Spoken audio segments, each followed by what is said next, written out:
ఒకసారి నారద మహర్షి శివుడిని కలుసుకున్నాడు. వాళ్ళ సంభాషణలో నారదుడు ఎలా అడిగాడు, ప్రభు, ఆడవాళ్ళు కొన్ని విషయాలను ఎందుకు దాచుకోలేరు అన్నాడు.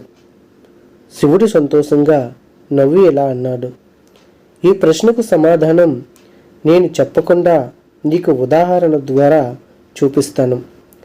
శివుడు పార్వతీదేవిని పిలిచి ఆమెకు ఒక బాగా రహస్యమైన విషయం చెప్పాడు. పార్వతి, ఈ విషయం చాలా గొప్ప రహస్యం, ఎవరితోనూ చెప్పకూడదు అని శివుడు అన్నాడు. ఆ విషయం ఏంటో పార్వతీదేవికి చాలా ఆసక్తిగా అనిపించింది. కానీ దాన్ని చెప్పకూడదని శివుడు హెచ్చరించినందున ఆమె కొంతకాలం దాన్ని దాచిపెట్టారు. కొద్దిసేపటికి ఆమె తన నమ్మిన దాసితో ఆ రహస్యం పంచుకుంది. ఆ దాసి ఆ విషయాన్ని ఇంకొకరికి చెప్పింది.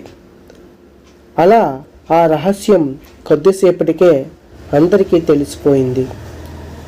శివుడు నారదుడిని చూస్తూ నవ్వుతూ చెప్పారు, ఇదే నా సమాధానం.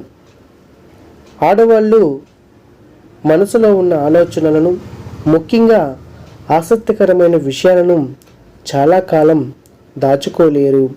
ఇది వారి స్వభావం అని శివుడు నారద మహర్షితో చెప్పాడు.